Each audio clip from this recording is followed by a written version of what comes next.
Alright, well, to be honest, I suck at intros, so I'm just gonna go ahead and get right into this. Today, I'll be showing you guys the settings that I use on Fortnite. Every streamer that makes Fortnite videos that I know has made a video similar to this. And it's kind of similar to my button assignments video, which is my most viewed video on my channel, I think, with right now 111 views. So, I thought I would make more content relating to tips, tricks on how to get better at Fortnite, even though I suck at Fortnite, you know. I'm still trying to help you guys out. So let's get right into this. Alright, so I keep saying alright, so my wireless controller sensitivity for X is 0.8 and for Y it's 0.7. If you don't know this already, a lot of people start doing this, making the Y sensitivity one level lower than the X, because I watched another YouTube video and the way they explained it was you have a lot more control with your thumb moving it left to right, like how strongly you make it go left and right, I guess you could say. Whereas up and down, it's a very awkward motion for your thumb. You tend to start going diagonal. So that people will jerk up with their thumb and have lack of control, and they'll end up over aiming or firing over someone's head or at their feet. So I just found it better to have the sensitivity Y lower. It's not necessary though. Alright, next is the targeting sensitivity and the scope sensitivity. You'll see a lot of people, they start at 50. You'll see a lot of people have around 65.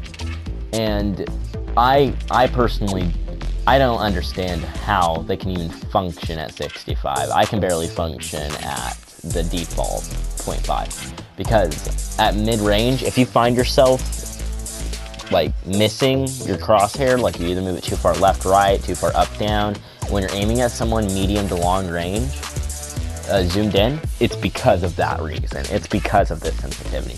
So I found a good sensitivity for me was 0.35 for both. Good stability. I can't really like shake it too much to mess up, but I can still do a quick turn if I want to. Of course I don't have an invert view on. I'm just gonna go down to things that I've changed. Okay, tap to search and interact. I turn this on because sometimes you'll be reviving someone or opening a chest or opening an ammo box, and something will happen. You'll like bump your controller, and then you have to restart the entire thing all over again, which you might think that isn't that big of a deal, but when you have someone behind you with a freaking tactical shotgun, it becomes problematic. So I just turn this on so that I can just tap the button and it opens the chest, revives the teammate, whatever, and I don't have to worry about any flukes happening. Next is aim assist. I have aim assist on. Everyone should have aim assist on for shooting, because if you want to know what it's like, then turn it off for a day and you'll see what it's like to play without aim assist. Edit mode aim assist. This is where I differ from most people. I turn this off simply because the edit mode aim assist is way too sticky. I find myself messing up all the time. Moving too far to the left and it zooms me to the next square or something. I'm really good with my joystick. I trust myself with my joystick, so I turn edit mode aim assist off so that I can have control. And it has actually led to me editing a lot faster, which I don't do much editing in my videos. I should probably change that. Turbo building on, that just, if you're playing on Builder Pro, this is necessary, because switching from a staircase to a wall, with turbo building, you don't have to press it twice. Without turbo building, you'll have to press every button. Every time you want to switch to a different structure, you have to press the button twice.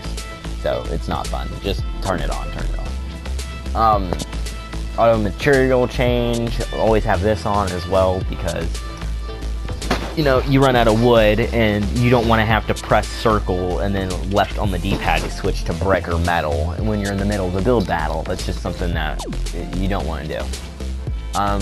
Controller auto run, I have that off. It just kind of leads to some problems. Allow, yeah, that's not important. Okay. Auto sort consumables to the right. If you're not someone who organizes their inventory, this doesn't really matter. but I like to put my bandies, my minis, my shield potions, my chug jugs, all that stuff on the right side. So it doesn't really matter because I just organize it. But if you just want to like pick it up and not worry about organizing it for a couple minutes, then just turn the setting on. That's what I did. Replays, that stuff's not important. All right, next, brightness. I just have my brightness default.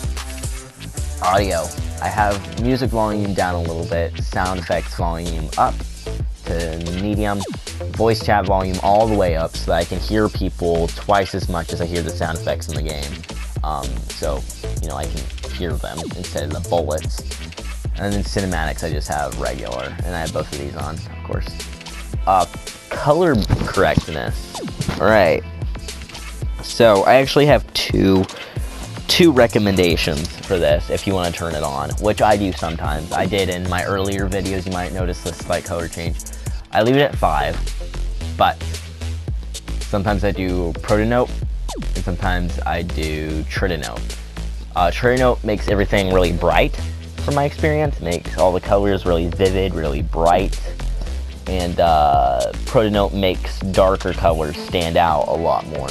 So if you are colorblind, or if you're just having trouble seeing the enemy, I recommend trying Protanope or Tritanope on 5, which I just turn mine off. Even though I'm colorblind, the colorblind settings don't really help me much, so I just do better with it off.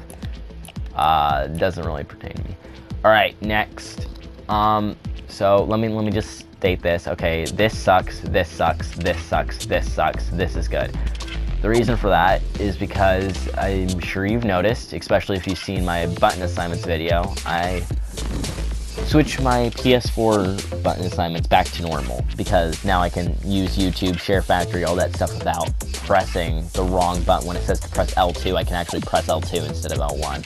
But Fortnite adding custom controls is a huge thing because now I switch these, in case you haven't noticed already. Next weapon and attack, previous weapon and aim down sights. These were flipped, where aiming down sights was L2 and attacking was R2.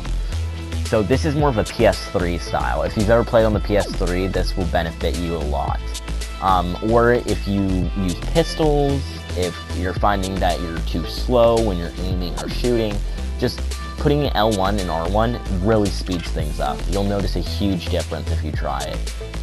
I left all these the same, and if I go to build controls, you'll see that I did not change these. These are the default.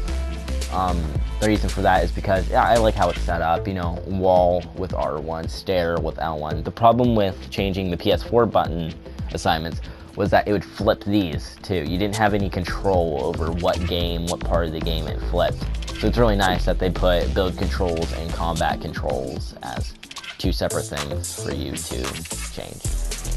And yeah, I have all my other settings normal in the button assignments. I tried messing around with like switch mode and edit and crouch and repair, switching them around. So I haven't really gotten into that. I'll update this video or make a new one if that changes. But yeah, those are my settings. So, oh shoot. What did I change? Okay, whatever.